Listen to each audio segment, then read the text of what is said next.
My previous job was with the Environment Agency and I'd become disillusioned with what was happening there. And through that, I'd actually been on a training course, like a team building course, and the guy that ran that team building course worked with Wilmot Dixon, and he introduced me to the MD, and they were looking for an environmental manager, and I sat down, and it's just the whole conversation was exactly what I was looking for. The drive they had for environmental and sustainability, the amount of backing they were giving to it was really encouraging. And I felt in my previous job I wasn't making a difference, but this meant I could come in, make an instant difference, and actually have more impact than I was having working with the Environment Agency. Well, when I first joined, I joined as an environmental manager.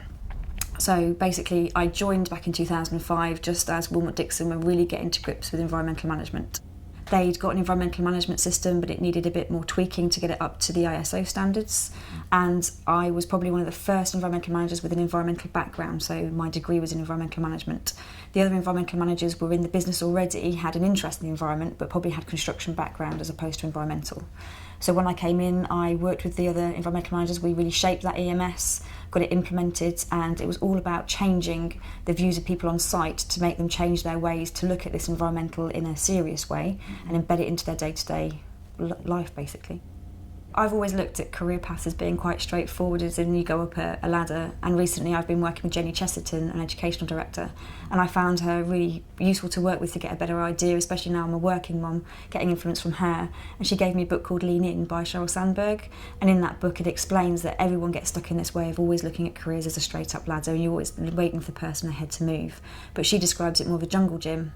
And looking back at my career, it's exactly what I've done. Instead of waiting to move up the environmental ranks, I've actually moved across and back and round, and I'm actually still progressing up the career path, but not in necessarily the way I would have thought I would do when I was at university studying.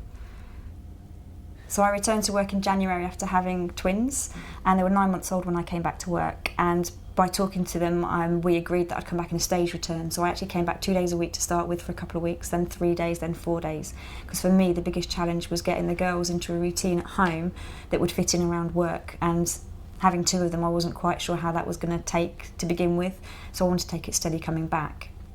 The senior management team were brilliant. My boss, they made sure that I didn't have anything too demanding in those early days so I could get back into a routine, and they had established that there was a project they wanted me to do as I came back to 4 days a week, and that worked really well, and I've actually been able to keep it 4 days a week through till now, and going forward they say that is something that I can continue to do. Even now they've changed my role, they've actually purposefully looked where I could sit doing 4 days a week and still look at promotion going forwards. So I found that for me really encouraging, that they're supporting me in having the family.